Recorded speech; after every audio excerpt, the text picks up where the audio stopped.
Bom dia a todos, espero que estejam com saúde. Na aula de hoje, nós vamos continuar o nosso estudo sobre o procedimento do júri e vamos basicamente falar dos quesitos.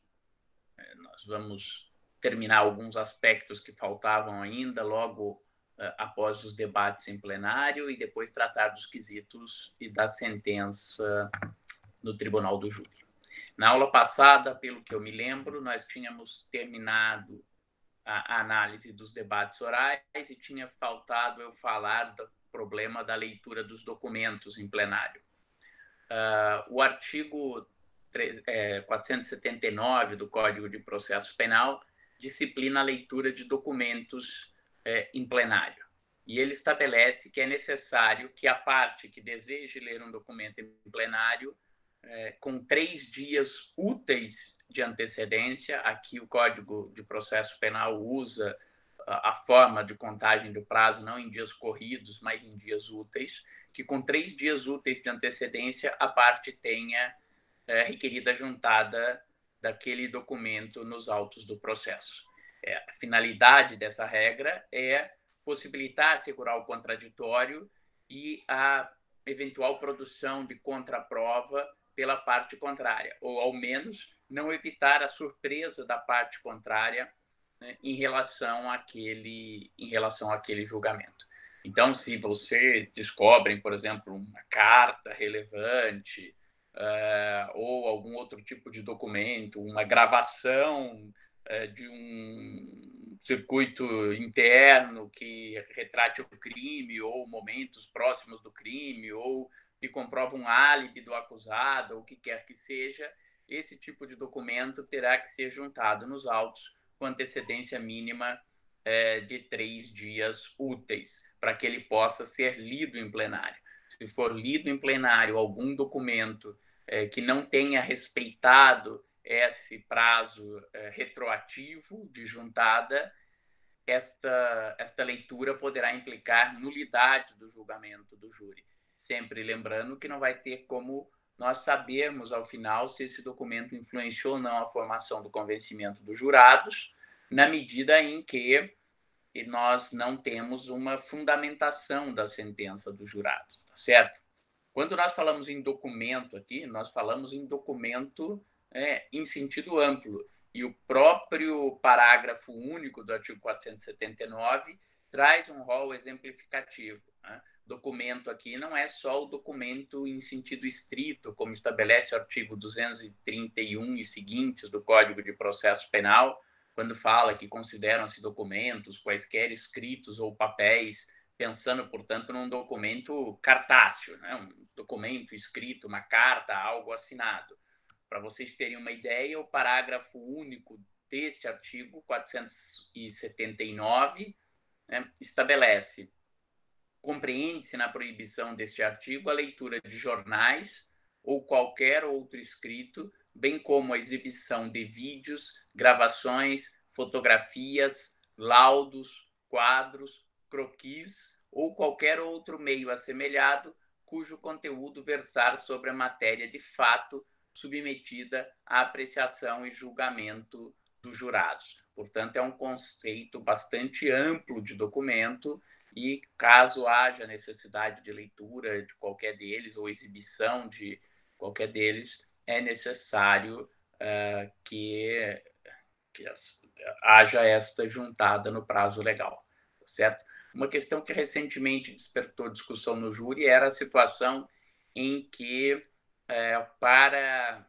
exibir as características do local do crime, né, a parte queria, e o júri tinha telão, condições para exercer para a utilização de equipamento de informática, usar recursos de internet para mostrar o local do crime, né, usar o Google Maps e abrir para a exibição para os jurados, né, do que era a foto do local do crime. Houve uma divergência nos debates sobre qual era a estrutura do local do crime, uma praça, como que se dava as distâncias, etc. A mim parece que, ainda assim, diante desse conceito amplíssimo, deve-se respeitar essa regra do artigo 479. Tudo bem? Claro, se a parte contrária não objetar, concordar com a leitura daquele documento fora do prazo, né, isso pode ser feito. Aqui, normalmente, o Ministério Público se coloca numa posição mais desconfortável do que a defesa quando surge um documento novo, né, porque o Ministério Público no júri, normalmente até usando argumentos retóricos, olha, eu sou aqui promotor de justiça, eu estou aqui para defender a justiça, né?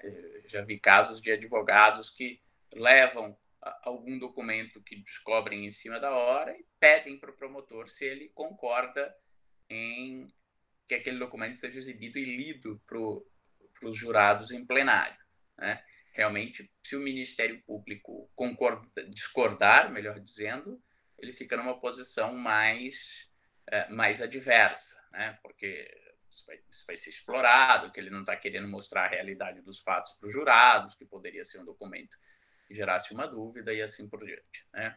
Mas é claro, júri não é jogo de pôquer, então também não dá para blefar, né? Levar um envelope lá com papel e ficar falando, aqui eu tenho um documento decisivo, aqui eu tenho uma prova da inocência do acusado, mas o promotor conhece a regra do artigo 479, só por isso eu não posso ler esse documento. Né? Porque daí se o promotor fala, tudo bem, doutor, pode ler o documento, eu também estou aqui interessado na descoberta da verdade, se o seu cliente for inocente, eu vou pedir a absolvição dele. E aí, se você puxar lá o seu documento e não tiver nada de nada, vai ficar uma situação pífia para a defesa. Tá bom? Isso com relação à leitura dos documentos. Com isso, nós encerramos esta fase, vamos dizer assim, regular de produção de provas em plenário e dos debates. Depois disso, o juiz deve indagar aos jurados se os jurados se sentem habilitados a julgar ou se necessitam de algum esclarecimento. E o Código diz que, se os jurados pedirem algum esclarecimento, o juiz-presidente presta esses esclarecimentos aos jurados, mostrando o que eles necessitarem nos autos, e também, nesse momento, podem ser exibidos os instrumentos do crime ou os próprios autos do processo para os jurados. Né? Isso não é comum acontecer no júri, mas às vezes, diante dos debates, alguém falando alguma coisa, ou, por exemplo, uma parte fala, tem tal documento nos autos, o outro diz, não tem esse documento nos autos, o jurado pode se sentir na dúvida e pedir algum esclarecimento. Nesse caso, é o juiz-presidente que faz o esclarecimento, não são as partes. O juiz-presidente, normalmente, nesse momento em que ele indaga os jurados, se os jurados se sentem habilitados ou se necessitam de algum esclarecimento, o juiz antes alerta, que fala, olha, caso algum jurado necessite de algum esclarecimento, eu peço que tome cuidado na forma de indagar sobre o esclarecimento, até para não revelar uma possível tendência de voto.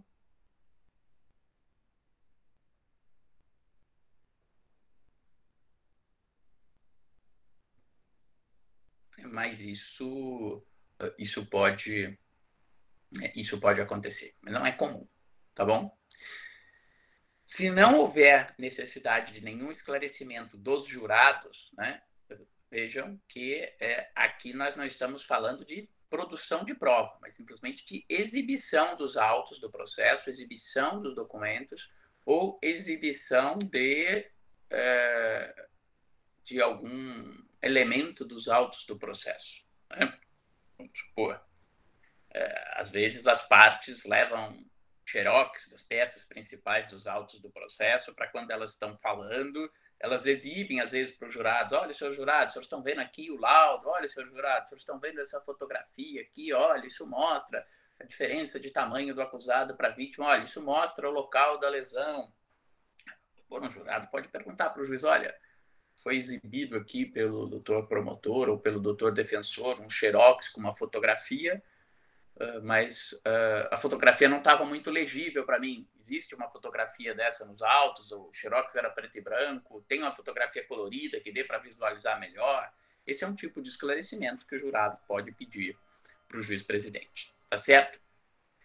Um pouco semelhante ao que acontece no procedimento comum ordinário, que nós vimos que depois que acaba a fase de diligências, etc., há aquela possibilidade do requerimento de diligências complementares. Isso pode ocorrer no júri. É muito raro, mas pode acontecer no júri.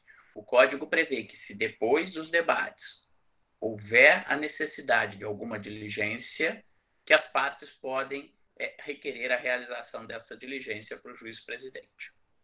Se o juiz-presidente indeferir, porque ele acha que a diligência é desnecessária, porque ele acha que a diligência é protelatória, o júri prossegue. Se o juiz deferir a realização dessa diligência, aí irá depender da natureza da diligência, ou mais especificamente da possibilidade daquela diligência ser realizada imediatamente, o que vai acontecer. Né? Vamos imaginar que, em razão dos debates no plenário, haja menção ao nome de uma testemunha, e essa testemunha resida na cidade, seja uma pequena cidade, conhecida de todos, e o juiz defira nessas diligências necessárias a oitiva dessa testemunha. Ele pode determinar, nesse caso, a suspensão dos trabalhos do júri, por meia hora, determinar que um oficial de justiça vá até a casa dessa testemunha, né, e que essa testemunha compareça ao plenário para que ela preste os esclarecimentos. Num caso desse, a hipótese é apenas de suspensão dos trabalhos. Tá? Ou vamos imaginar que seja necessário a exibição do instrumento do crime e que, por qualquer motivo, aquele revólver, aquela espingarda, aquela faca não esteja guardada no cartório do fórum, esteja, por exemplo, na delegacia de polícia. O juiz pode suspender a sessão e determinar que um oficial de justiça vá à delegacia para trazer aquele instrumento para que seja exibido em plenário. Mas, às vezes, nós temos outros tipos de prova que não dá para ver a realização imediata. Vamos supor que, ao longo dos debates, tenha surgido dúvida sobre a inimputabilidade do acusado. Dúvida se seria uma hipótese de inimputabilidade por doença mental. A forma de demonstrar isso será através da realização de um incidente de insanidade mental, de uma prova pericial. Obviamente, não vai dar para suspender os trabalhos e aguardar a realização da prova pericial. Nesse caso, o juiz defere a produção da prova pericial, as partes já apresentam os quesitos em plenário, está no parágrafo único do artigo 481, e o conselho de sentença terá que ser dissolvido. Este é o drama de produzir prova nesse momento. Todo aquele júri se perderá, porque não há como o júri voltar depois de 10 dias, 15 dias, para continuar o julgamento. O Código prevê a incomunicabilidade dos jurados. Então, nesse caso, se o juiz deferir a produção de qualquer prova, e não precisa ser uma perícia, seja expedir um ofício para o hospital que atendeu a vítima, para que o hospital forneça documentos da ficha clínica daquele paciente, exames que foram realizados na vítima. Em todos esses casos, a solução será a dissolução do conselho de sentença. Né? Não haverá nulidade daquilo que foi realizado, o júri foi regular, mas dissolve-se o conselho de sentença. E depois que aquela prova for produzida, o que terá que ser feito é uma nova sessão de julgamento pelo júri, desde o começo, tudo de novo. Verificar as partes que estão presentes, sortear os jurados, compor o conselho de sentença, produzir a oitiva das testemunhas, interrogar o acusado, debates, etc. Começar tudo de novo. Portanto, nesse caso, aquele trabalho que foi realizado será um trabalho praticamente perdido. Tudo bem? Até aqui? Bom, então vamos lá. Nosso júri está se encaminhando para o final.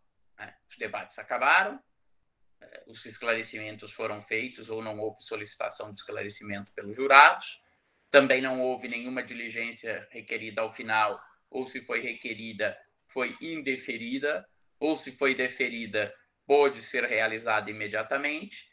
Terminada essa etapa, o juiz-presidente, melhor dizendo, vai ler, ainda estamos em plenário, perante o público, o juiz-presidente vai ler os quesitos e indagar das partes se há algum requerimento ou reclamação a ser feito.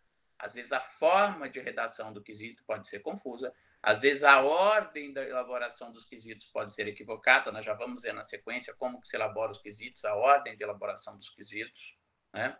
Então, nesse momento, se tiver alguma objeção da parte, a parte deverá falar imediatamente.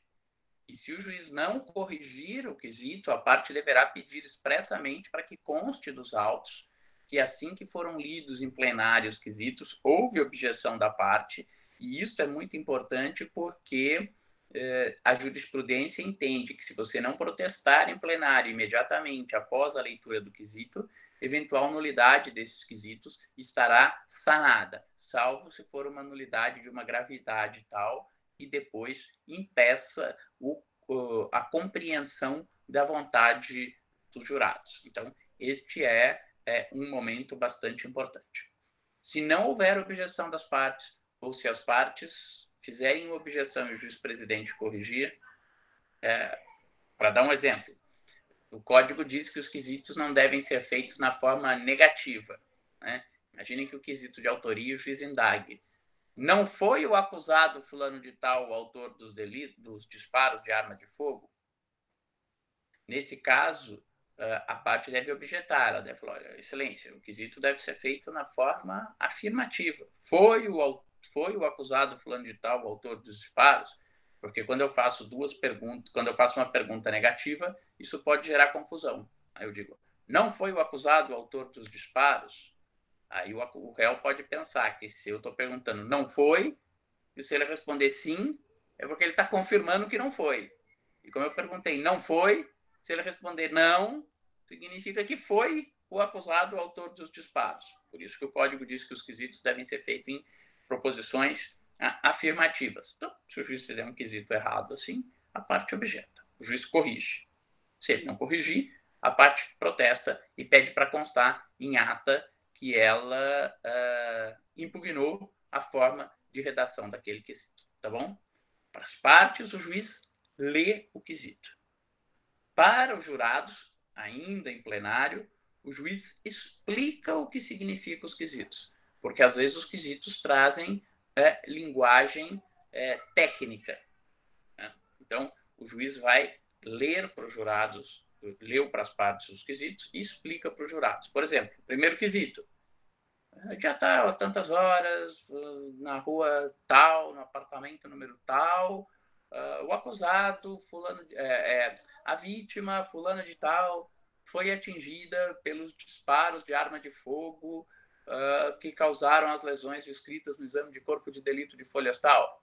Sim ou não? O juiz vai explicar. Esse é um quesito sobre a materialidade. Aqui, tanto o Ministério Público quanto a defesa pedem que vocês votem sim. Não há dúvida que a vítima morreu, algo do tipo. Isso não deve falar, mas pedem que você vote sim. Segundo quesito, o acusado, fulano de tal, foi o autor dos disparos? Aí ele vai falar, senhores jurados, aqui nós estamos definindo quem foi o autor dos disparos. O Ministério Público pede que vocês votem não. A defesa pede que vocês votem desculpa, o Ministério Público pede que vocês votem sim, a defesa pede que vocês votem não. Então, o juiz faz uma explicação desses quesitos para os jurados, ainda em plenário. Em plenário, na presença do público. Tá certo? Não havendo impugnação, feitos esclarecimentos, passa-se à impropriamente denominada sala secreta, né? Se fala, os jurados vão para a sala secreta, vão deliberar na sala secreta. O Código não usa a expressão sala secreta. O Código diz que os jurados se recolherão à sala especial para deliberar. E ainda diz que onde não houver sala especial e o juiz-presidente, às vezes pode ser um fórum mais acanhado, etc., embora seja muito difícil que não haja sala, normalmente você sempre tem ao plenário uma sala contígua, nem que seja o próprio gabinete do juiz, onde não houver sala especial, que o juiz determina que o plenário fique esvaziado. Porque não é sala secreta. Nós vimos que o princípio da publicidade no processo proíbe a prática de atos secretos. Os atos ou são realizados em publicidade ampla ou são realizados mediante publicidade restrita, com a presença das partes e de seus advogados e do juiz, obviamente, né? O artigo 93, inciso 9 da Constituição fala com publicidade restrita às partes e seus procuradores ou somente a estes. Então, a sala secreta, entre aspas, é uma sala de ato com publicidade restrita, porque na sala estarão presentes o juiz-presidente, os 7 jurados, o Ministério Público, assistente de acusação, se houver o advogado do assistente de acusação, querelante, se houver o advogado do querelante, melhor dizendo, o advogado de defesa, o escrivão e o oficial de justiça. O acusado não vai ficar presente na sala secreta, ele que é a parte propriamente dita, para evitar qualquer forma de constrangimento perante os jurados. Mas vejam que não se trata, portanto, de uma sala com sigilo, um ato secreto, mas um ato realizado mediante publicidade restrita. Tá bom? Até aqui. Nesta sala secreta, eu já vou explicar na sequência os quesitos. Os quesitos são perguntas que são feitas aos jurados, e assim que eles decidem, votando nos quesitos, o juiz-presidente terá que fazer um a um os quesitos.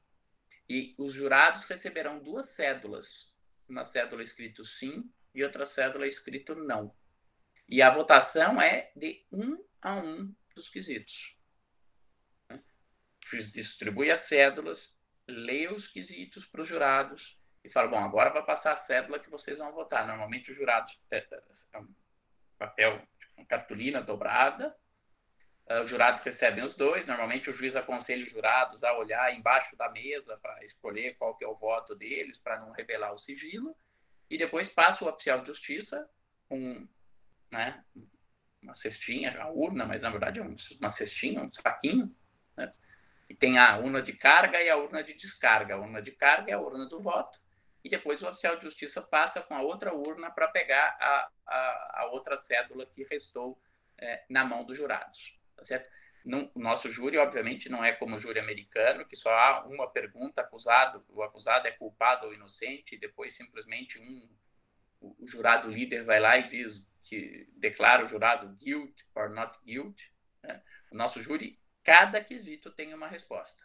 E para cada quesito vai ser feito essa sistemática. O juiz lê o quesito, as cédulas estão na mão dos jurados, passa o oficial de justiça com a urna, pega os votos, passa o oficial de justiça, pega a urna de descarga com os votos e entrega os votos, as urnas, para o juiz-presidente. O juiz-presidente abre os votos, né? E aqui houve uma mudança com a reforma de 2008. Antes ele abria os votos e ia cantando os quesitos. Ia cantando os votos, melhor dizendo. Sim, não, sim, sim, não, sim. Por 4-3, os jurados votaram sim. Ou não, não, não, não, não, não. Por 7-0, os jurados votaram não. O que acontecia nessa situação? Eu acabava quebrando o sigilo nas votações quando a votação era unânime. Porque se eu revelava que por 7-0 a votação foi sim, ou por 7-0 a votação foi não, eu revelava o voto de cada um dos jurados. Claro que se eu revelasse 6-1, eu não saberia quem votou aquele 1. Né? Então ainda não haveria uma revelação total. Por isso o código foi alterado e agora o código diz que o juiz revela apenas o resultado da votação. Então o que o juiz faz? Ele vai abrindo os votos, né? É até aconselhável que ele abra todos os votos na frente dele, e aí ele mostra 4 votos sim ou 4 votos não. Com isso ele revela: o quesito foi respondido sim, ou o quesito foi respondido não. E assim evita-se que seja quebrada a incomunicabilidade dos jurados. Tá bom? Ele registra o resultado do julgamento na ata. Quesito 1, por maioria, respondido sim. Ou por maioria, por maioria, respondido não diz nem por maioria, diz quesito 1, resposta sim.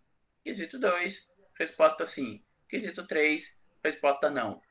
E mostra para os jurados e para os presentes na sala secreta que há pelo menos 4 votos naquele sentido, para com isso evitar a revelação do voto de cada um dos jurados. Tudo bem? Até aqui alguma dúvida? Vamos lá. Quando o juiz-presidente vai apurando os votos, né, pode acontecer alguma situação de prejudicialidade, né? Esta prejudicialidade pode ser absoluta, que encerra a votação, né, ou ela pode ser uma prejudicialidade parcial, que evita a necessidade da elaboração de algum outro quesito. Nós já vamos ver na sequência, mas em regra os 3 quesitos obrigatórios são: primeiro, da materialidade, segundo, da autoria, e terceiro, se o acusado deve ser absolvido. O código diz que esses são quesitos obrigatórios, né? Mas imaginem vocês que no primeiro quesito, sobre a materialidade, a resposta seja não. Se não há materialidade, o réu já está absolvido. Encerra-se a votação. Vamos pensar lá, por exemplo, talvez no caso do julgamento do ex-goleiro Bruno, que tinha dúvida, ou a defesa alegou uma dúvida se teria ou não havido o assassinato da Elisa, porque o corpo nunca foi encontrado. Podia ser que num júri desse os jurados já respondessem não ao primeiro quesito. E a votação estaria encerrada. De outro lado, nós podemos ter, às vezes, prejudicialidades apenas relativas ou parciais. Vocês já estudaram homicídio, viram os casos de homicídio privilegiado, por exemplo, praticado por motivo de relevante valor social ou moral, e estudaram os casos de homicídio qualificado. Uma das qualificadoras é a qualificadora do motivo torpe. Um homicídio não pode ser, ao mesmo tempo, privilegiado por ser cometido mediante relevante valor moral ou social, e também por motivo torpe. Privilégio subjetivo com a qualificadora subjetiva são incompatíveis. Imaginem que num júri, o réu denunciado por homicídio qualificado e a defesa apresente uma tese subsidiária que não só a qualificadora deve ser derrubada, como o homicídio é privilegiado.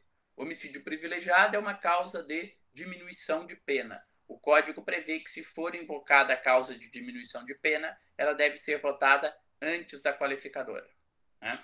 Então, nesse caso, votado sim ao primeiro quesito da materialidade, sim ao segundo quesito da autoria, não ao terceiro quesito se o réu deve ser absolvido, o réu já está condenado, eu tenho que perguntar a causa de diminuição de pena. E também tem um quesito pronto da qualificadora. Então, neste caso, vamos imaginar que a pessoa, ele fala, olha, aqui, na verdade, o MP o denunciou por homicídio praticado mediante vingança, porque eram inimigos, mas o homicídio não foi cometido por vingança. O homicídio foi cometido por um motivo de relevante valor social, porque o acusado chegou na sua casa e soube que a vítima tinha estado ali 3 horas antes, 4 horas antes, a hipótese, portanto, não é mais de legítima defesa, e espancou a sua filha, ou esteve na sua casa e estuprou a sua filha. Então ele foi lá, depois, tirar satisfações e matou a vítima, né? Então ele estava aqui, na verdade, o defensor vai dizer, ele estava aqui defendendo a sua família, defendendo a honra da sua família, etc. Isto é um motivo relevante do ponto de vista social, do ponto de vista moral. Aí o MP falou, não, não é nada disso, não teve nenhuma briga, ele foi lá, na verdade, por vingança, porque eles eram inimigos, os dois eram bandidos, mas eles estavam disputando partida lá por um determinado roubo, como que eu dividi o produto do roubo. Se eu voto sim ao quesito do relevante valor social, não dá para depois o homicídio ter sido cometido por motivo torpe. São incompatíveis. Então, na hora que eu voto sim ao quesito do relevante valor moral, isso prejudica, não toda a votação, mas isso prejudica o quesito da qualificadora. Deu para entender a questão das prejudiciais? Podemos prosseguir para os quesitos. Na hora que a gente for ver na redação dos quesitos, pode ser que surja alguma dúvida sobre a votação, sobre esses aspectos, aí fiquem à vontade para perguntarem, talvez isso facilite daí a compreensão. Tudo bem? Podemos prosseguir? Então, vamos lá. Agora, na sequência, eu tenho vários modelos de quesito nos slides, para quem está acompanhando pelos slides. Então, quando eu for falando dos quesitos, talvez seja mais fácil eu compartilhar a tela com vocês. Tá bom? Então, vamos lá. O artigo 482, no seu parágrafo único, diz que os quesitos, que são as perguntas feitas aos jurados, né, eles devem ser elaborados em proposições afirmativas, simples e distintas. Afirmativas, aquilo que eu já disse a vocês. Eu não devo formular a pergunta de um quesito negativamente. Né? Não foi o réu o autor do delito? Porque se eu faço essa pergunta, isto pode gerar confusões. Né? Simples, porque eu não devo usar uma redação complicada, complexa, que dificulte a compreensão dos jurados. Devemos sempre lembrar que o jurado é leigo. E em proposições distintas. Né? Por que em proposições distintas? Para que os jurados possam manifestar sua vontade sem que haja a vinculação de uma vontade em relação à outra. E aí os jurados tenham que acolher ou duas questões simultaneamente ou repudiar as duas questões, né, simultaneamente. Né? Então, por exemplo, para dar uma situação comum, concurso de agentes. Eu poderia perguntar para o jurado se o acusado fulano de tal mandou o acusado Beltrano assassinar a vítima. Estas não seriam proposições distintas, mas proposições cumuladas. Por quê? Porque ou eu respondo sim e já estou condenando os dois acusados, ou eu respondo não e estou absolvendo os acusados. Então eu costumo fazer a pergunta assim: o acusado fulano de tal, mesmo que os dois estejam sendo julgados na mesma sessão de julgamento, o acusado fulano de tal mandou terceira pessoa matar a vítima, porque daí eu estou julgando só se aquele acusado é o mandante. E no mesmo júri eu vou perguntar para os jurados: o acusado Beltrano, a mando de terceira pessoa, efetuou os disparos que causou a morte da vítima? Porque daí eu estou dando a possibilidade de que um seja condenado e o outro seja absolvido, ou o um seja absolvido e o outro seja condenado. Deu para entender? Tudo bem até aqui? Então vamos lá. Ordem dos quesitos, como eu já havia dito a vocês. 3 quesitos obrigatórios. Primeiro, materialidade. Nós já vamos ver na sequência como é formulado o quesito, mas por enquanto vamos guardar a ordem. Segundo quesito, autoria. Terceiro quesito, é feita uma pergunta específica se o acusado deve ser absolvido. Esses 3 quesitos são obrigatórios: materialidade, autoria e absolvição. Depois, o Código estabelece que, se em plenário forem arguídas situações que caracterizam causas de aumento ou de diminuição de pena, né, ou qualificadoras, elas serão formuladas em quesitos depois dos quesitos obrigatórios. Tá? Então, primeiro quesito depois do absolvo. E, obviamente, se o acusado tiver sido condenado, porque se o terceiro quesito absolvo for respondido sim, encerra-se a votação. Terceiro quesito respondido não. Se houver causa de diminuição de pena, é neste momento que é feita a indagação das causas de diminuição de pena. Normalmente, né, essa causa de diminuição de pena será o homicídio privilegiado. Depois, se houver causas de aumento de pena, essa causa de aumento de pena será indagada depois do quesito sobre as causas de diminuição. E depois, quesitos de eventuais qualificadoras, o que é bastante comum no processo do júri. Né? Vejam, proposições distintas. Às vezes eu denuncio o acusado por homicídio duplamente qualificado, como se costuma dizer. Né? Eu tenho a qualificadora do motivo torpe e eu tenho a qualificadora do recurso que impossibilitou a defesa da vítima.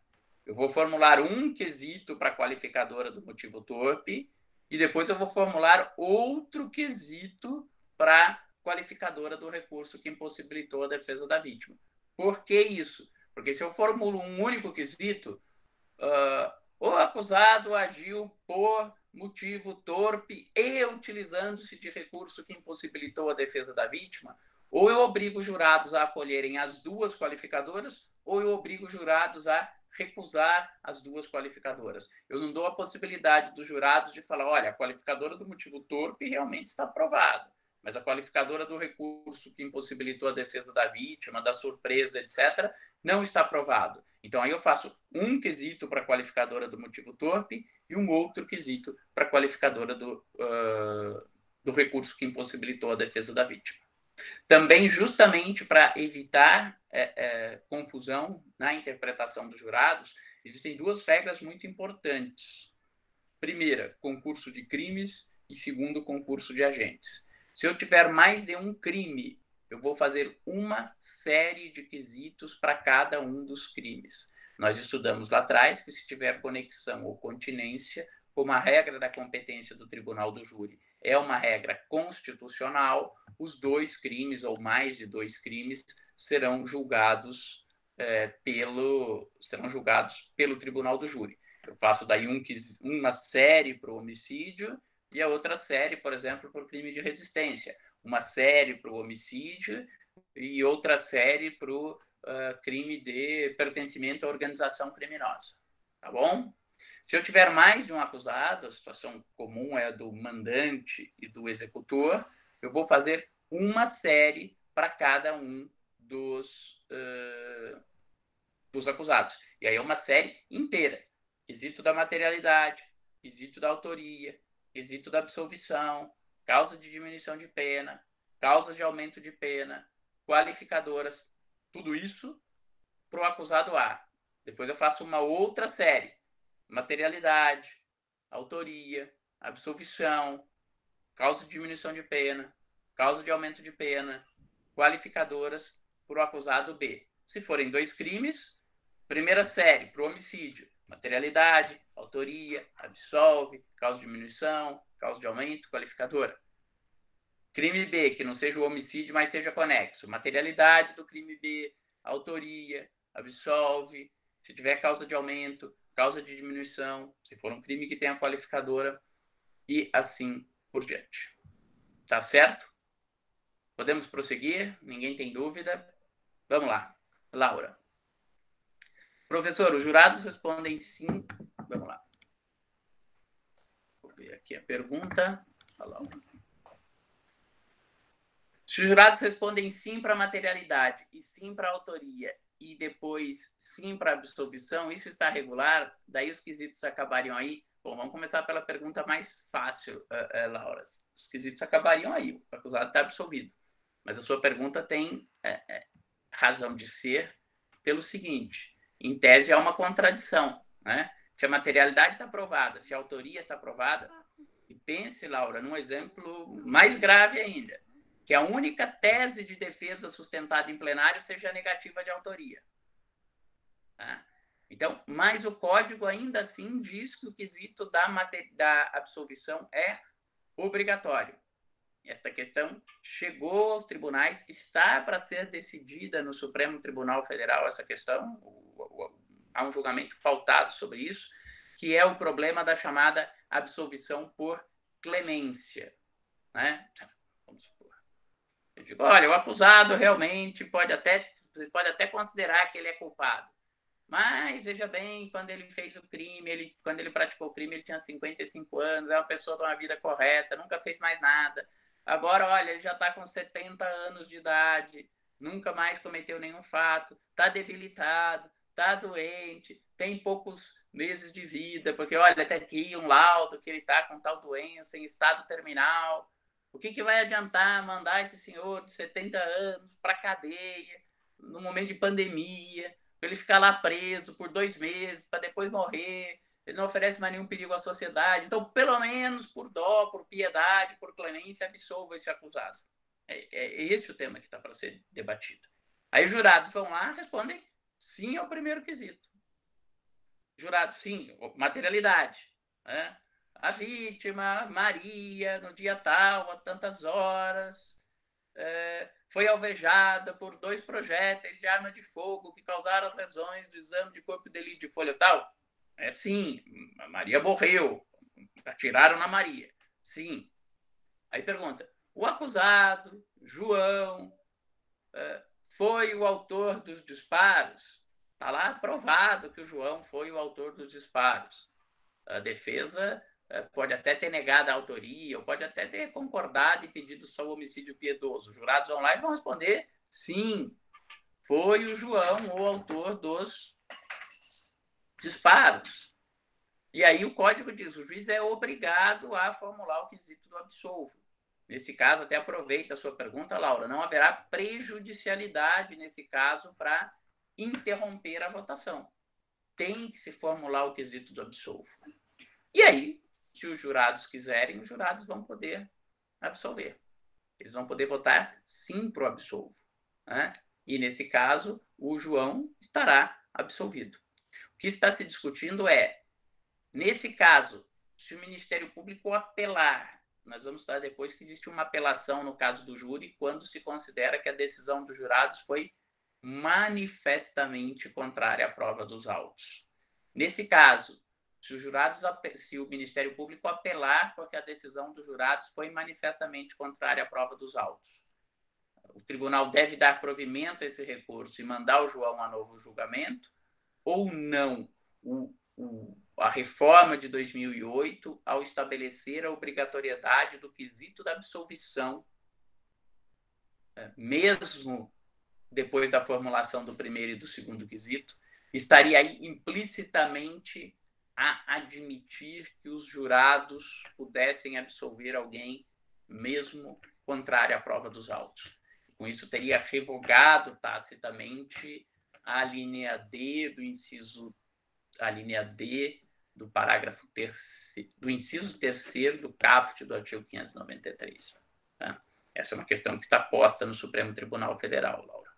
Eu, particularmente, tenho uma visão um pouco diferente da questão que deve ser posta ao Supremo. Não é se essa decisão revoga ou não revoga a regra que permite um recurso manifestamente contrário à prova dos autos. É se, no âmbito do poder dos jurados, e se quando a Constituição confere aos jurados a soberania dos vereditos, os jurados estão ou não autorizados a absolver por clemência. Até porque, vejam, não sei se eu vou me fazer claro, a clemência não é um fato, é um juízo de valor. Ser piedoso, absolver alguém por bondade, por misericórdia, por perdão, isso não é fato. Fato era se a Maria morreu. Fato era se o João foi o autor dos disparos. E estes fatos foram votados pelos jurados de acordo com a prova dos autos. A Maria morreu? Sim, a Maria morreu. Morreu por disparos de arma de fogo? Sim. E o quesito foi votado? Sim. A prova dos autos indicava que foi o João o autor dos disparos? Sim. Vejam, nesse caso, certamente, se os jurados votassem e não foi o João o autor dos disparos, e toda a prova dos autos indicasse que o João foi o autor dos disparos, o João estava absolvido e esta absolvição, sem dúvida, era contrária à prova dos autos. Mas os jurados votaram sim, a Maria morreu. Votaram sim, o João foi o autor dos disparos. E votaram conforme a prova dos autos. Mas aí os jurados são perguntados, o acusado deve ser absolvido?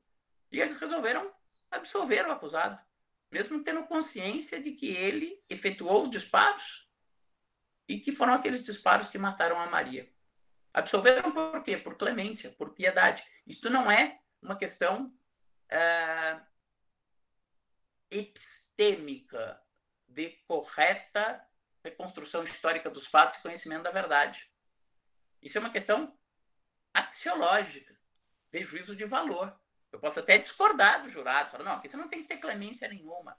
A questão é, portanto, ao meu ver, nesse caso, está ou não está autorizada uma absolvição por clemência.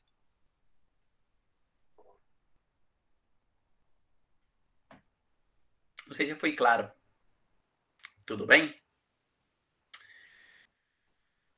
Vamos lá, o Vitor pergunta: professor, em caso de concurso de crimes em que na leitura do crime de homicídio o réu é absolvido ou a materialidade ou a autoria afastada, os crimes conexos ainda assim seriam julgados pelo Conselho de Sentença?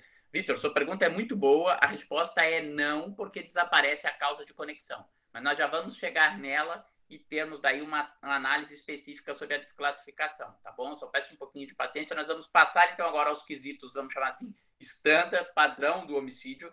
É claro que pode ter quesito para o infanticídio, pode ter quesito para a indução, instigação e auxílio ao suicídio, pode ter quesitos para o aborto, mas são muito raros. Então, nós vamos ver aqui, normalmente, só os quesitos do homicídio. Se vocês pegarem manuais do júri, guia prático do júri, vai ter lá uma série de formulações, exemplos de quesitos para um monte de crime que se faz. Né? Mas nós vamos ver aqui só o homicídio, que é o padrão. E a gente vê na sequência essa questão, até porque tem uma distinção entre a chamada desclassificação própria, desclassificação imprópria, quando que o juiz presidente assume a competência e é ele que passa a julgar e não os jurados, quando mesmo diante da desclassificação, no caso de desclassificação imprópria, o júri mantém a sua competência, tá bom? Já chegamos nesse ponto. Ok, Vitor?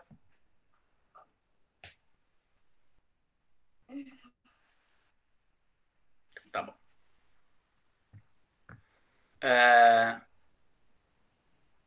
Vamos lá.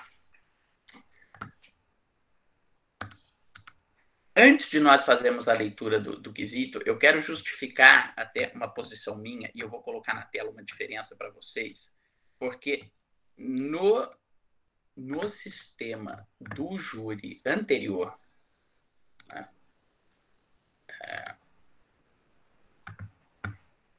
se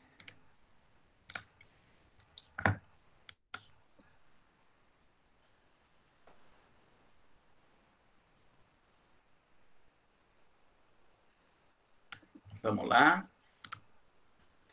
No sistema do júri anterior, quando eu falo anterior, é pré-2008, se defendia que o primeiro quesito ele era desdobrado em dois.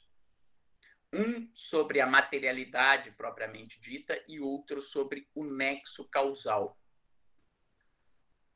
No sistema anterior, os quesitos eram ainda muito mais complexos. E foi uma clara intenção da reforma de 2008 a simplificação dos quesitos, dito na exposição de motivos da lei, etc. Por que isso é relevante? Porque havia lá uma série de manuais do júri que davam exemplos de como formular quesitos. E vocês podem estar perguntando, pô, mas por que o professor está gastando tanto tempo no quesito? É uma pergunta.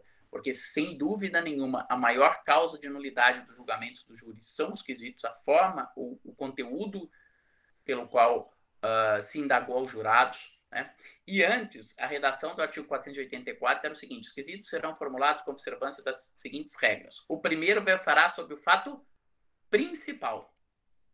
Hoje, a redação do 483 os quesitos serão formulados na seguinte ordem, indagando sobre 1. Materialidade do fato, 2. Autoria, 3. Se o acusado deve ser absolvido. Vejam, na minha leitura, há uma diferença sobre o fato principal e sobre a materialidade do fato. Materialidade é só sobre o corpo do delito. Fato principal envolve o problema não só da materialidade em si, mas do nexo causal entre aquela lesão e a causa da morte. Né? Vamos imaginar que o réu tenha dado um tiro na vítima, mas o tiro pegou de raspão no braço da vítima. Por si só não causaria nada. Mas a vítima teve um ataque cardíaco e morreu. Qual foi a causa da morte? Foi o tiro ou foi o infarte da vítima? Esse é um problema que às vezes surge no plenário do júri. Se aquelas lesões foram a causa da morte.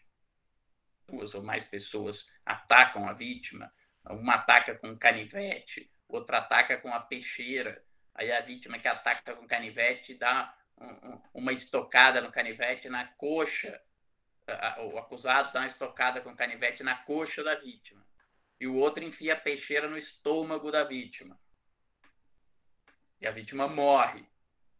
O que causou a morte da vítima? São questões relevantes. Antes, como o primeiro quesito versava sobre o fato principal, e porque a jurisprudência entendia que os quesitos tinham que ser formulados em proposições distintas, o que hoje está na lei, se desdobrava o primeiro quesito em materialidade e no nexo causal. E muitos autores continuam defendendo que hoje é assim, e a jurisprudência, em sua maioria, vem admitindo que hoje seja assim.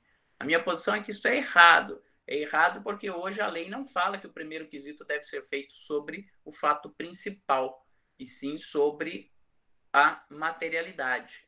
Aí vocês me perguntam, bom, professor, mas e se não houver nexo causal?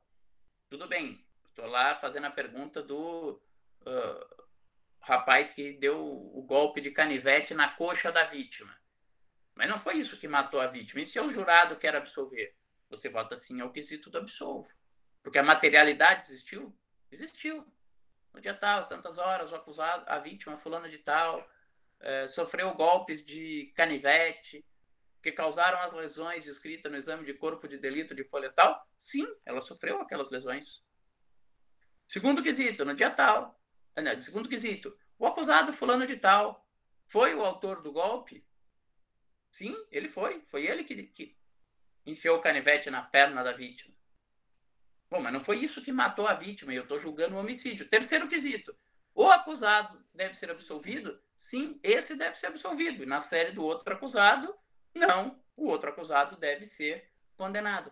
Portanto, não é que o tema do nexo de causalidade deixou de ser relevante, mas é que ele passa a ser resolvido agora no quesito amplo da absolvição. Tá certo? Não sei se me fiz claro. Vejam como tem sido o posicionamento, né? A maior parte da doutrina ainda continua fazendo esse desdobramento. Eu coloco aqui alguns exemplos de quesitos de alguns autores. O Nutt, por exemplo. No dia tal, às tantas horas, no interior do estabelecimento comercial situado na rua tal, bairro tal, nesta comarca, a vítima fulano de tal recebeu tiros de arma de fogo, causando as lesões descritas no laudo necroscópico de folhas tal. Essa primeira parte é materialidade. Eu acho que está ok, mas devia parar aí. E a doutrina continua entendendo que esse primeiro quesito depois tem que ser desdobrado e tem que ter um subquisito sendo: essas lesões foram a causa da morte da vítima? Não precisa ter esse quesito, porque se as lesões não foram a causa da morte da vítima, eu vou responder sim ao terceiro quesito da absolvição e absolver a vítima. Dou um outro exemplo. Aramis Nassif formula uma sugestão de quesito em que o primeiro quesito ele também indaga sobre o nexo de causalidade. No dia tal, na rua tal, às tantas horas, a vítima, fulano de tal, provocadas por disparo de arma de fogo, sofreu as lesões descritas no auto de necrópsia de folhas tal. Eu até inverteria, né? Sofreu as lesões descritas no auto por disparos de arma de fogo que resultaram a sua morte. Aqui eu também acho que está errado. O quesito é sobre materialidade, não deve entrar o nexo causal. Porque aqui eu obrigo os acusados a responderem sim para a lesão e sim para o nexo causal. Ou não para a lesão e não para o nexo causal. E vejam que aqui eu posso ter depois um problema de decisão manifestamente contrária à prova dos autos.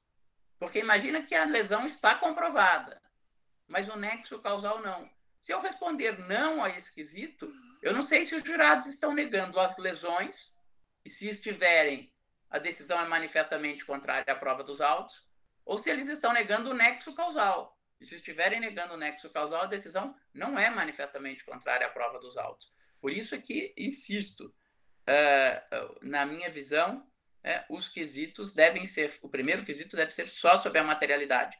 O Damasio apresenta um quesito semelhante, já trazendo o nexo de causalidade para dentro do primeiro quesito sobre materialidade.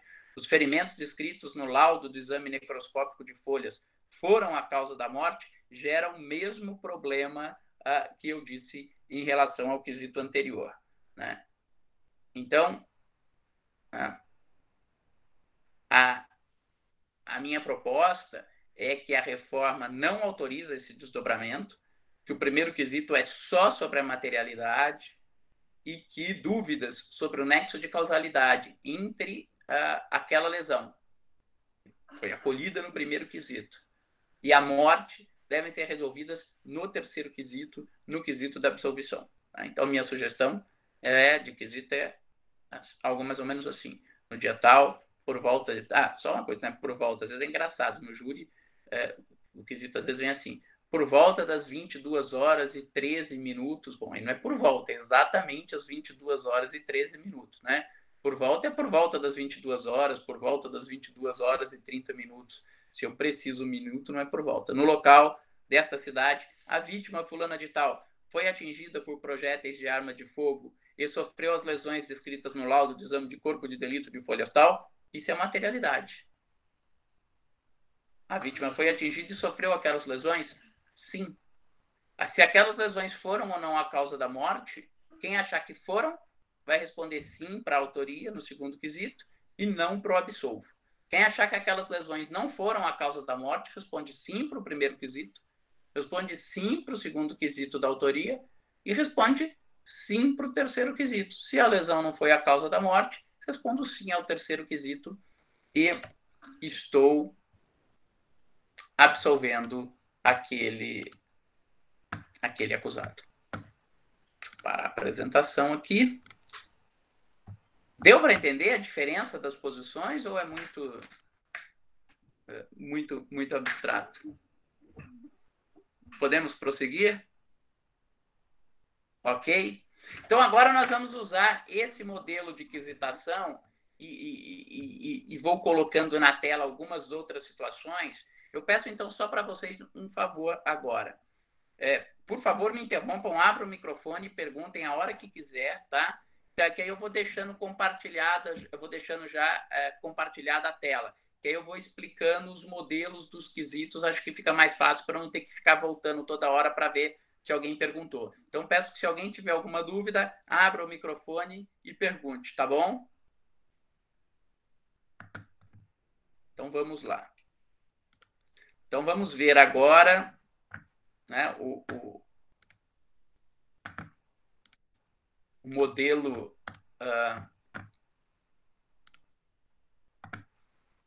o modelo geral dos quesitos. Né? A ordem que tem prevalecido, né, é essa ordem desmembrada, né, que pergunta se as lesões foram a causa da morte da vítima. Eu, particularmente, pelos motivos que já expus, discordo desse posicionamento. Né? Eu acho que o primeiro quesito deve ser só sobre a materialidade, sem essa complementação. Né? No dia tal, por volta das tantas horas, no apartamento de número tal, da rua tal, edifício tal, a vítima fulana de tal foi atingida pelos projéteis e sofreu as lesões descritas no laudo de exame de corpo de delito de folhas tal. Quem achar que a materialidade está aprovada, vota sim. Quem achar que a materialidade não está aprovada, vota não. É muito difícil esse quesito ser votado não, até porque nós vimos que para a pronúncia eu tenho que ter prova da materialidade delitiva, então é difícil alguém ser pronunciado e chegar nesse momento, o primeiro quesito ter sido votado não. Eu acho que não deve haver essa formulação. Deixa eu ver aqui. Opa. Não tem aqui, não está aparecendo para mim aqui aquela canetinha aqui para a gente marcar, mas vamos lá, deixa eu voltar da tentativa aqui. Ok, tá bom? Quesito da autoria. O quesito da autoria normalmente é um quesito que há bastante discussão, né? Muitas vezes a tese defensiva é negativa de autoria. Então, respondido sim ao primeiro quesito da materialidade, ou para quem acha que o quesito deve ser desdobrado, sim para a materialidade estrito sensu e sim para o nexo causal, essas lesões foram a causa da morte da vítima. O segundo quesito é sobre a autoria. O acusado fulano de tal efetuou disparos de arma de fogo contra a vítima? Ou o acusado fulano de tal efetuou os golpes de faca contra a vítima? Ou o acusado fulano de tal deu para a vítima beber um chá com veneno misturado? Você vai fazer a formulação do quesito de acordo com o que é a acusação. O acusado fulano de tal deu as pauladas na cabeça da vítima, de acordo com o que constar da denúncia e da pronúncia. De novo, se houver 2 acusados, né, o acusado fulano de tal mandou que terceira pessoa efetuasse os disparos contra a vítima, e no quesito do outro, o acusado Beltrano, a mando de terceira pessoa, efetuou os disparos contra a vítima, e com isso eu não comprometo os 2 jurados. Só lembrando que eu fiz a diferença do quesito de autoria, mas, como eu disse a vocês, será uma série distinta para cada um dos acusados. Tudo bem até aqui? Votado sim para materialidade e votado sim para autoria, o terceiro quesito é obrigatório. O acusado deve ser absolvido, e aqui a lei estabelece o teor do quesito. Ela não diz o tema, como nos outros. O primeiro é sobre a materialidade, o segundo é a autoria. Aqui, esta é a formulação do quesito. O acusado deve ser absolvido.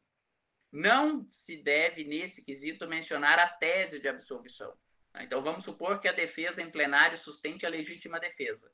Há alguns autores que defendem. Então, aqui eu vou perguntar, o acusado deve ser absolvido por legítima defesa?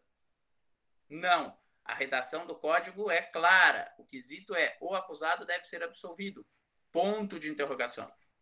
Então, é só isso que é indagado. O juiz pode até explicar para os jurados lá em plenário. Olha, senhores jurados, aqui o terceiro quesito vai ser o acusado deve ser absolvido. A defesa sustentou em plenário a existência de legítima defesa. O Ministério Público negou a legítima defesa. Portanto, quem quiser votar com a defesa, vota sim a esse quesito. Quem quiser votar com a acusação, vota não a esse quesito. Mas o quesito em si deve ser somente se o acusado deve ser absolvido ou se o acusado deve ser condenado. Tá bom?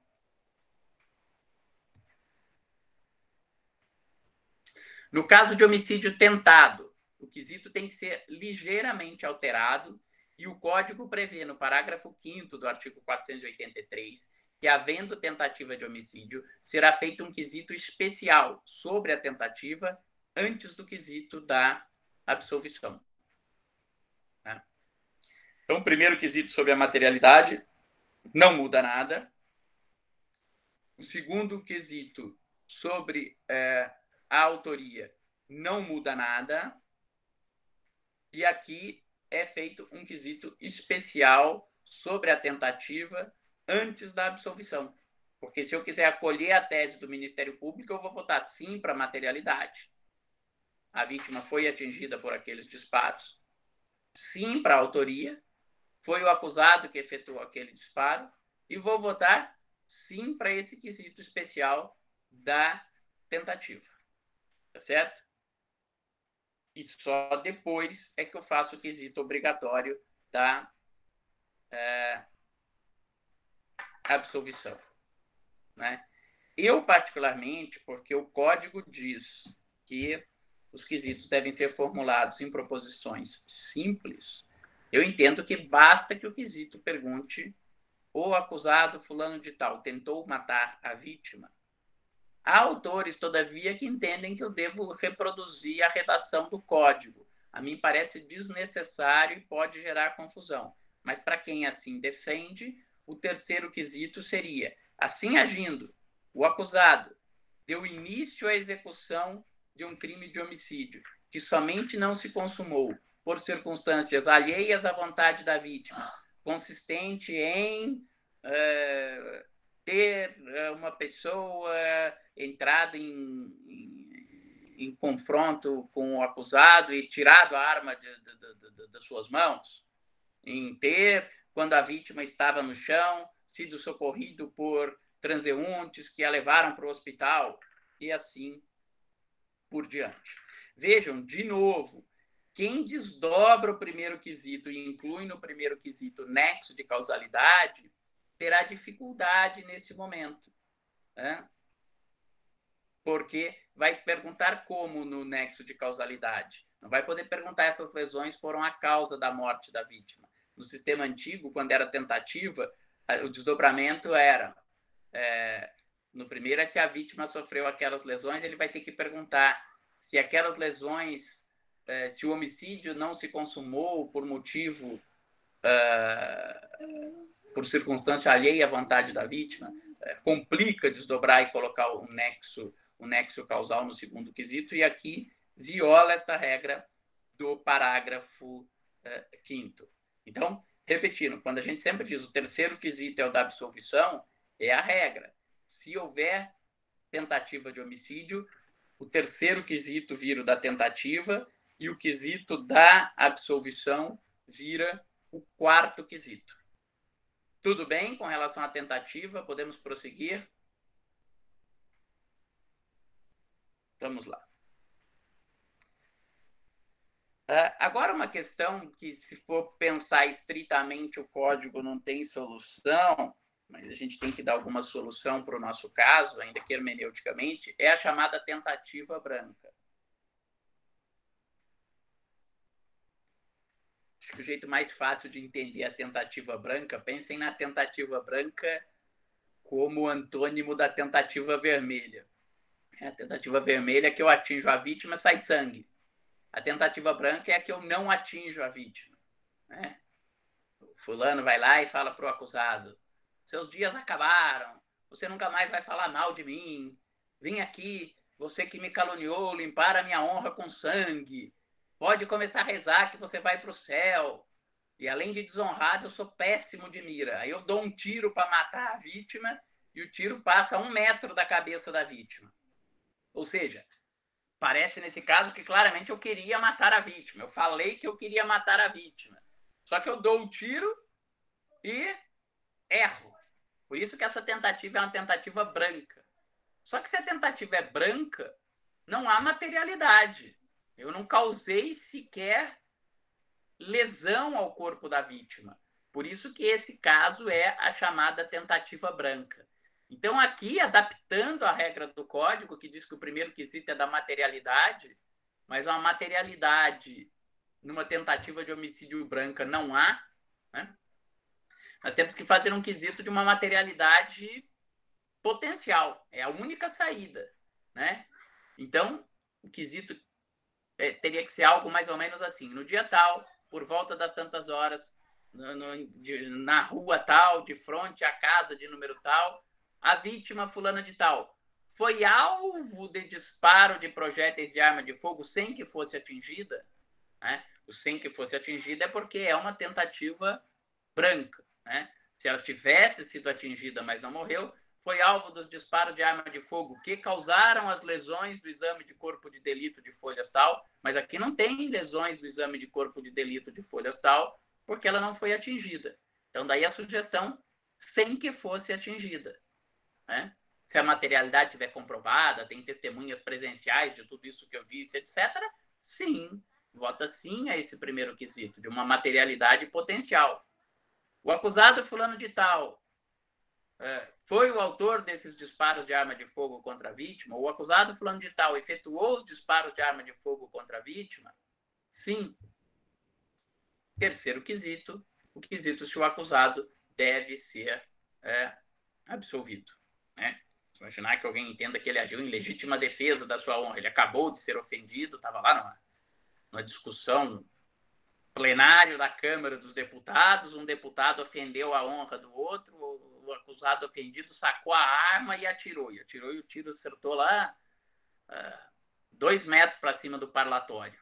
Né? Ofendido e ruim de mira.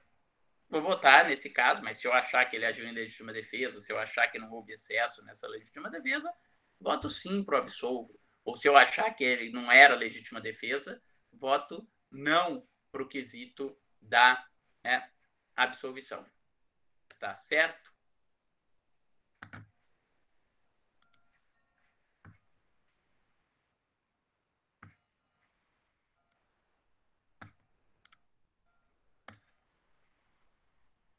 Alguma dúvida até aqui? Deixa eu ver, acho que tem mais gente perguntando aqui. Vamos ver.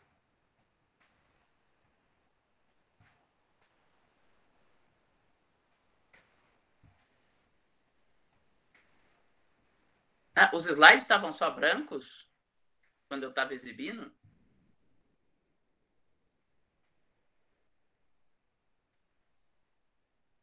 Tudo em branco? Por que será? Ah, eu vou tentar fazer de uma outra forma, então. Só peço 30 segundos de paciência de vocês. Eu tenho esse mesmo slide em PDF, então só vou fazer uma experiência agora. Deixa eu trocar esse slide que eu estava utilizando, que estava em PowerPoint. Eu vou pôr o slide em PDF, e aí vocês só me falem, por favor, se eu colocando os slides em PDF, imagino que daí não vá haver este problema.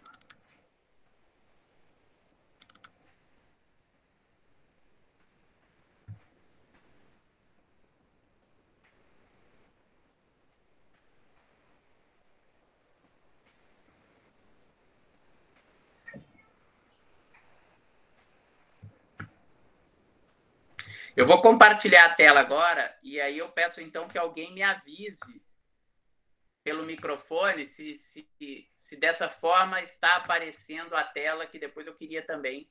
Tem uns outros quesitos ainda que eu precisaria apresentar. Agora aparece a tela? Aparece sim, professor.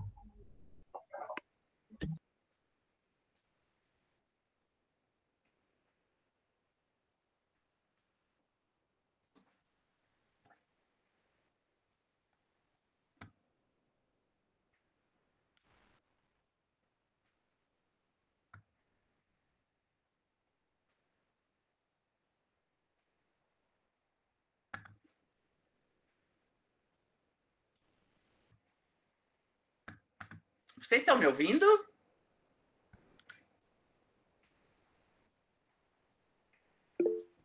Quando eu compartilhei agora a tela em PDF, apareceu a tela inteira daí com escrito?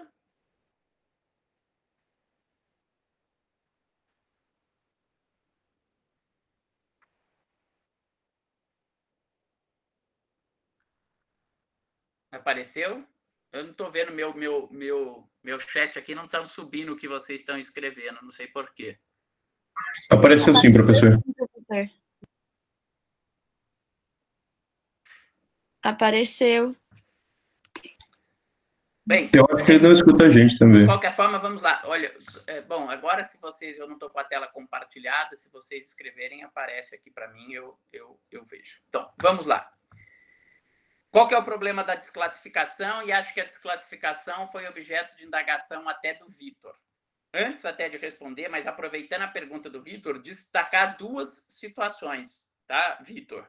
Uma é quando eu tenho alguém acusado de um único crime e eu posso ter o problema de desclassificação. Vamos pensar num exemplo comum do júri, o racha de carro. Duas pessoas estão lá disputando uma corrida na rua e batem o carro e matam alguém, seja um dos dois motoristas, seja um terceiro, um transeunte que estava andando na rua. Você tem uma discussão se nessa hipótese, ao praticar um racha na rua, local inapropriado, se as pessoas estariam assumindo o risco de produzir o resultado morte, portanto seria um homicídio doloso com dolo eventual, que vai para o júri, ou se seria um homicídio culposo, né? E daí eu teria que desclassificar isto ao final. Essa é uma situação, um único crime. A outra hipótese é a que eu tenho um homicídio em concurso com outro crime. Os dois vão para o júri. O que acontece se eu desclassificar, né, apenas o crime de homicídio?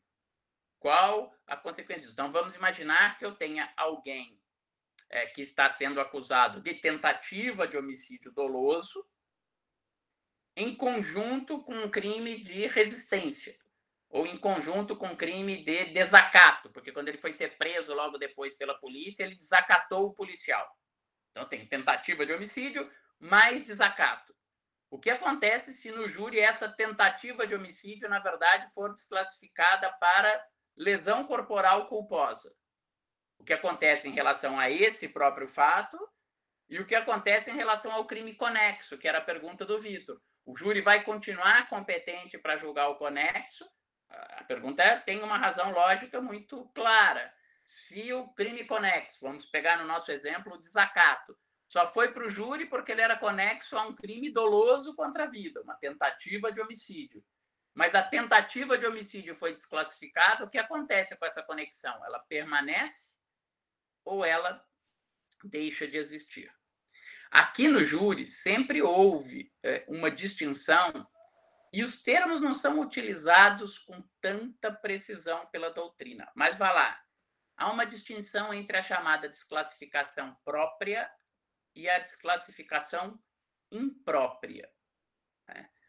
A confusão reside um pouco em como enquadrar as situações nessa desclassificação. Mas essa distinção entre uma desclassificação própria e uma desclassificação imprópria, ela pode ser útil e o legislador a acolhe em alguma medida quando ele diz que se a desclassificação for própria, eu faço um quesito especial, da mesma forma que nós vimos que é um quesito especial para a tentativa e que esse quesito especial da tentativa deve ser feito após o quesito da autoria e antes do quesito da absolvição. No caso da desclassificação, o legislador também estabelece a necessidade da elaboração de um quesito específico.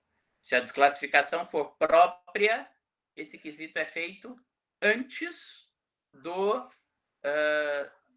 terceiro quesito do absolvo. Se a desclassificação for imprópria, ela é feita depois do quesito da absolvição. Quando que eu tenho uma desclassificação própria e quando que eu tenho uma desclassificação imprópria? Aqui nós vamos precisar lançar mão de conceitos de direito penal. Talvez simplificando, eu tenho uma desclassificação própria, vamos pensar assim, quando o réu nunca quis praticar um homicídio doloso. Não houve ânimos necandi em nenhum momento dos atos executivos. Então, vamos imaginar esse nosso primeiro exemplo. Digo, a conduta não foi dolosa, foi culposa. O réu estava tirando racha, era de madrugada, não tinha ninguém na rua, ele imaginou que não tinha ninguém, é por isso que eles foram tirar um racha, até escolheram uma avenida larga, que não costumava ter ninguém. Foram imprudentes? Foram. Mas eles não estavam assumindo o risco de matar ninguém. Até porque, para matar alguém, ele estava assumindo o risco que ele ia bater. Se ele estava assumindo o risco que ele ia bater, ele estava assumindo o risco que ele teria que ser uma pessoa suicida. Então, não houve intenção de matar ninguém. Esta é uma desclassificação própria. Uma outra hipótese que nós temos de desclassificação própria, a chamada participação dolosamente distinta no concurso de agentes. Lembram da participação dolosamente distinta? Eu viro para um amigo meu e falo, escuta, eu preciso ir na casa de um cara, um desgraçado, ele está devendo dinheiro para mim, e você vai lá, você me leva lá, você fica lá de carro na porta, com o carro ligado, que eu vou entrar lá, se ele não me pagar, eu vou pegar uma televisão da casa dele, eu vou pegar alguma coisa dele e vou me embora, mas não vou ficar no prejuízo. Eu falo, olha lá o que você vai fazer, hein? Vai dar rolo isso. Não, pode ficar tranquilo, eu vou pegar uma televisão dele, vamos embora e não tem nada a ver com você. Aí eu vou lá e ajudo essa pessoa. O que ela está fazendo é crime, exercício arbitrário das próprias razões. Eu concordei em ajudá-la, mas eu queria participar, ou pelo menos aceitei participar de um crime de exercício arbitrário das próprias razões. Aí esse fulano entra lá dentro, sai uma discussão, eu nem sabia que ele estava armado, ele puxa o revólver, dá um tiro e mata aquela pessoa que devia para ele. Aí ele entra correndo no carro, desesperado, fiz uma besteira, sai daqui, vamos embora. Sai, o que foi? Bom, ele matou. Aí eu, Gustavo, sou denunciado por participação nesse homicídio. Eu vou dizer, pera lá, não tem nada de homicídio, ele não me falou que ia matar alguém, eu nem sabia que ele estava armado. Quando ele falou que eu ia lá e que ele ia pegar um dinheiro do cara que estava devendo para ele, senão ele ia pegar qualquer coisa dentro da casa do cara. Acho até que era uma televisão, não tenho certeza. Foi isso que eu ajudei ele a fazer. Jamais iria levar ele lá se eu soubesse que ele estava armado ou que ele queria atirar em alguém. Portanto, a minha participação do ponto de vista subjetivo, não era para matar alguém. Por isso que o Código chama essa situação de participação dolosamente distinta. Tá certo?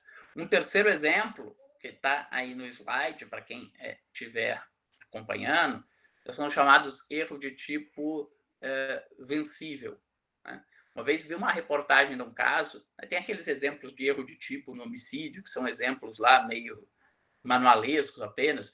O fulano que vai numa floresta para caçar, na verdade é sempre exemplo de alemão, né? Aqui não tem muito isso. Assim. O fulano que vai numa floresta caçar, aí ele vê um vulto entre as árvores, imagina que aquilo era um animal bravio e dá um tiro. Mas, na verdade, era um outro caçador que também estava andando na floresta. Bom, então isto é um erro de tipo. O homicídio, o tipo é matar alguém, alguém é ser vivo, fruto da concepção da mulher, né? Esse é o conceito de alguém, pessoa, ser humano, e ele acreditava que ele estava atirando num urso, ele acreditava que ele estava atirando num outro bicho, ainda que isso possa caracterizar outro crime. Né? Então, ele não queria matar alguém. Só, pô, mas espera lá, o cara estava numa floresta, só viu um vulto, não sabia o que era, efetuou um disparo, poderia ser uma outra pessoa. Então, é um erro de tipo? Ele não sabia que era uma pessoa, senão ele não atirava. Mas é um erro de tipo vencível, né? Inexcusável. Aí o código diz, no erro de tipo, como eu realmente não queria matar alguém, eu respondo pela figura culposa. Então vejam que nesses 3 exemplos que eu dei a vocês, não há a intenção de matar. Deu para entender em relação aos exemplos? Alguma dúvida? Com licença, professor. Nestas hipóteses, portanto, se o júri acolhe estas teses, qualquer uma delas, e desclassifica, ele está reconhecendo que, na verdade, nunca houve um crime doloso contra a vida. E veja qual a consequência disso. O que o Vitor anteviu. Eu não estou ouvindo vocês. Será que meu microfone... Alô? Alô? Alô? Agora eu estou ouvindo. Agora. Desculpem. Eu tinha... A minha pergunta é... desculpa Não há do que interromper. se desculpar, pelo amor de Deus. Eu prefiro quando vocês perguntem bastante do que quando vocês não perguntam nada. Agora eu estou ouvindo, Arthur. Isso, sou eu. A desclassificação, ela serve, então, para tirar o crime como um crime doloso para crime culposo. É isso? Isso. Ou, por exemplo, na participação dolosamente distinta, o exemplo que eu dei, no meu caso, iam desclassificar de uma tentativa de um homicídio, uma participação em homicídio, para uma participação em exercício arbitrário das próprias razões. Você entendeu? Certo. Ou pode ser por uma lesão. Imagina que eu viro para o cara e chego lá e falo o seguinte, escuta, olha só, eu vendi droga para aquele cara, o cara não me pagou, eu já dei um prazo para ele me pagar e ele não me pagou. Eu vou lá e vou dar uma surra nesse cara, porque se eu não der uma surra nele, nunca mais ninguém vai me pagar. Você me ajuda? Você vai com o carro comigo lá? Eu falo, não, vamos lá, vamos dar uma surra nesse desgraçado. Aí eu fico lá com o carro com o motor ligado. Só que em vez de dar uma surra, a pessoa vai lá e mata o cara e volta. Eu não quis participar de um homicídio. Eu quis ajudá-lo a participar de uma lesão corporal. Na participação dolosamente distinta, o concurso de agentes, as regras do concurso de agentes, diz que eu respondo pelo crime em relação ao qual eu quis participar e não do crime que eu participei. Você está certo, Arthur? Normalmente, o que vai acontecer será uma desclassificação de um homicídio doloso para um homicídio culposo, mas não necessariamente. Eu posso ter hipóteses que eu desclassifico para outra situação. Uma outra hipótese comum é a denúncia por tentativa de homicídio e a desclassificação de tentativa de homicídio doloso, né, para lesão corporal consumada dolosa. Aqui também é uma desclassificação própria, porque não há intenção de matar. Eu dou um tiro no pé de alguém e acabo sendo denunciado por tentativa de homicídio.